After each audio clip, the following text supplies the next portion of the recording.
Meghan. I'm not friends with Meghan, but I do think it's... You met her? Like, if you don't talk about her, she won't annoy you. And it's like, everyone who talks about her has never met her. And it's like, I don't know why any of you care.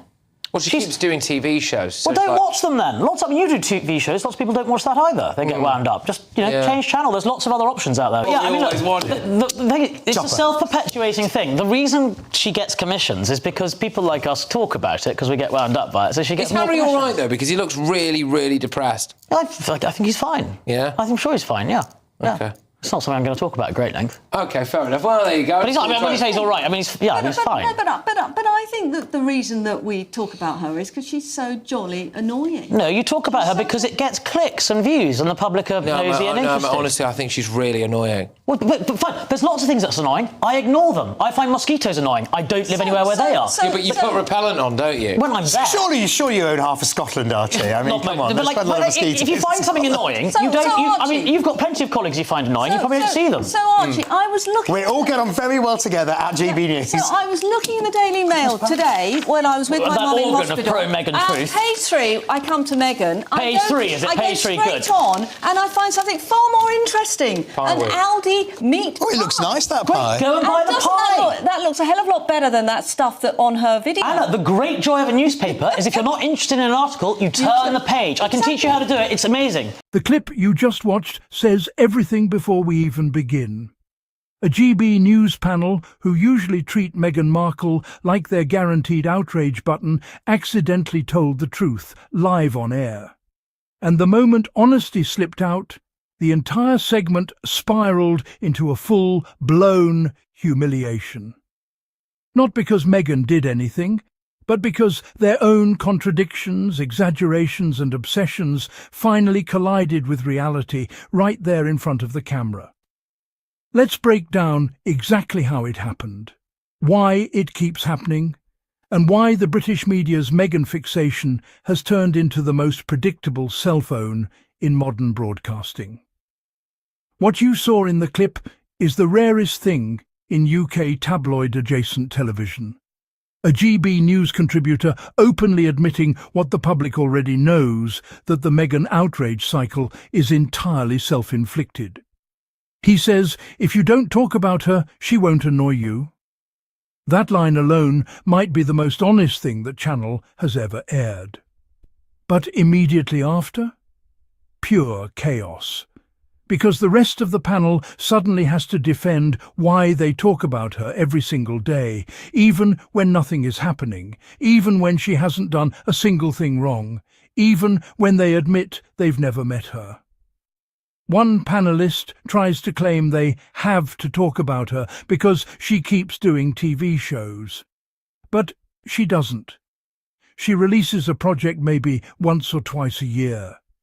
GB News talks about her twice an hour. Then another panellist jumps in with the classic line, "She's annoying." And this is the moment where you can practically hear the air leave the room. Because the contributor who dared to be reasonable pushes back with the most simple, logical question. If something annoys you, why do you keep consuming it? If a show annoys you, don't watch it. If an article annoys you, turn the page. If a celebrity annoys you, ignore them. It's what normal people do. But GB News can't ignore her. Not because they care about the monarchy, not because they care about tradition, and not because they're genuinely bothered. They can't ignore her because Meghan Markle has become their business model. Let's be very clear, Meghan Markle is not a topic for GB News. She is an industry. She is the foundation of their engagement metrics. Their clips that do best, Meghan. Their longest rants, Meghan. Their fake scandals, Meghan. Their daily debate, even when there's nothing to debate, Meghan. They use her name like a key that unlocks ad revenue. And here's the humiliating part. They know it.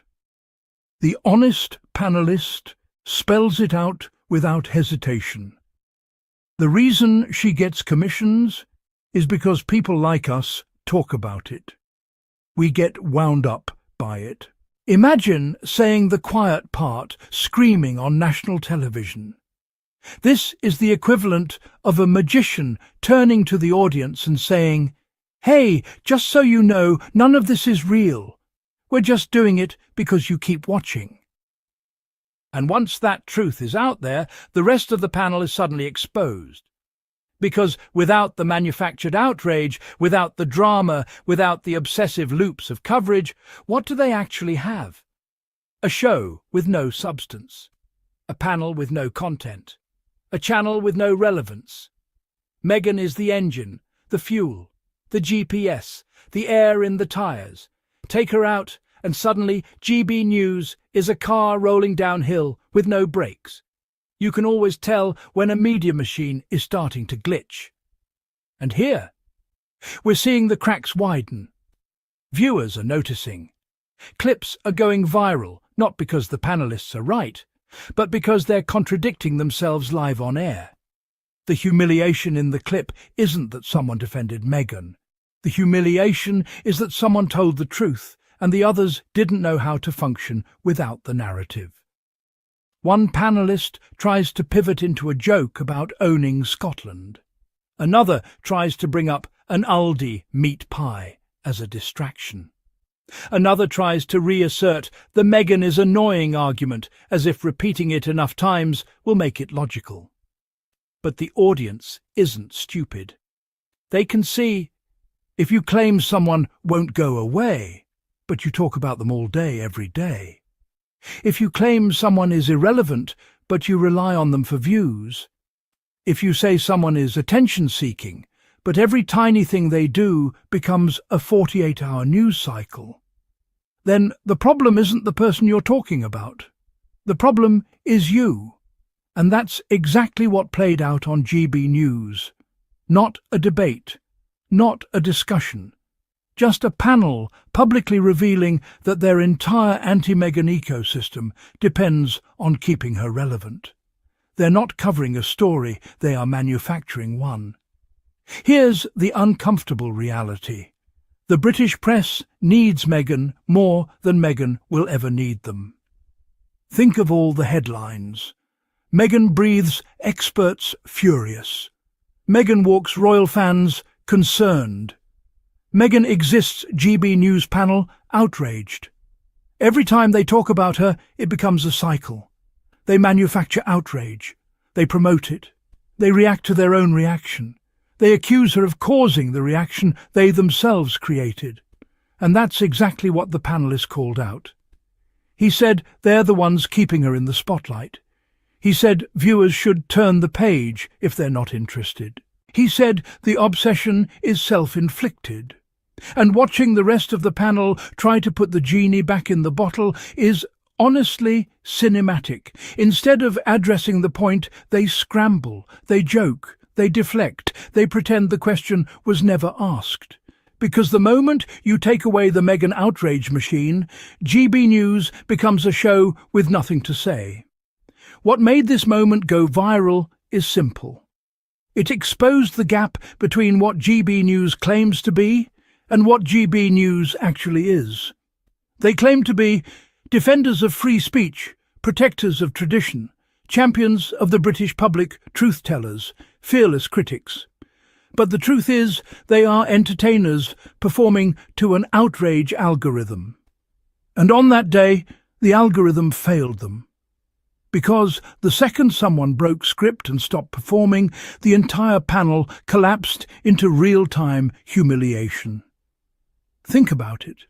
A channel that constantly says, just ignore Meghan, cannot survive if it actually followed that advice. A panel that says she's irrelevant cannot go a single broadcast without talking about her. A group that claims she's the problem falls apart the moment someone suggests resisting the urge to talk about her. That's not journalism, that's dependency. I find her annoying. That line from the clip is honestly one of the weakest arguments the media keeps trying to recycle. Because annoyance is subjective. It's personal, it's emotional, it's not journalism. Being annoyed by a celebrity isn't a crime, it isn't a scandal, and it certainly isn't justification for years of non-stop coverage. But here's the hilariously ironic part. Every panellist who says they're annoyed spends more time talking about Meghan than Meghan spends talking about herself. Imagine being annoyed by a show you've never watched. Imagine being annoyed by a podcast you didn't listen to. Imagine being annoyed by a woman you've never met. And then imagine building your career around talking about that annoyance every single day. The backfire here isn't that someone called them out. The backfire is that their own argument collapses under its own weight. Whether people admit it or not, Meghan has become a mirror for the British media. When they talk about her, they're not revealing anything about Meghan. They're revealing themselves, their insecurities, their biases, their fear of irrelevance, their addiction to outrage, their discomfort with someone who refuses to play by their rules. And in the clip, you can see it happening in real time. A single moment of honesty exposes the performative outrage for what it is. Suddenly, the tone changes, the energy drops, the panel becomes defensive, the entire segment derails. That's humiliation. Not because of Meghan, but because the truth shined a spotlight right on the panel itself. Because outrage pays, because Meghan is profitable, because she's become the British media's last guaranteed view spike, and the panel knows this. That's why they reacted so aggressively when their colleague pointed it out. When you expose the business model, the performance stops being fun. The audience stops being manipulated. The narrative stops being believable. And suddenly all that's left is a group of broadcasters relying on the very woman they claim to despise just to keep the lights on. That is the humiliation. That is the backfire. And that is why this clip went viral. Here's the part the media always leaves out. Meghan does not engage. She doesn't clap back. She doesn't respond to the tabloids. She doesn't talk about GB News. She stays working, travelling, raising her kids, doing philanthropy, building projects, living her life. Meanwhile, GB News is still in the same place, still yelling, still outraged, still triggered by their own headlines, still desperately trying to convince the public that Meghan Markle is single-handedly ruining British society. But the public sees through it more and more every year. People are tired. People are bored. People are waking up. And that's why moments like this one are so important. Because every time the mask slips, even for just 10 seconds, you see the whole truth. The British media is not obsessed with Meghan because she's the problem. They're obsessed because she's the prophet. By the end of that clip, the panel has been defeated by their own logic. They claim they don't want to talk about Meghan. They claim they're tired of her. They claim the public is tired of her. And yet, the only reason the segment exists is because they talked about her. The only reason the clip is trending is because they talked about her. The only reason their numbers rise is because they talked about her. The humiliation isn't that someone defended Meghan. The humiliation is that someone exposed the truth. The biggest Meghan fans in the world are the people who claim to hate her the most. They don't want her to disappear. They want her to stay right where she is so they have something to talk about tomorrow. And that, more than anything else, is why this backfired live on air. Because once you see the pattern, you can't unsee it.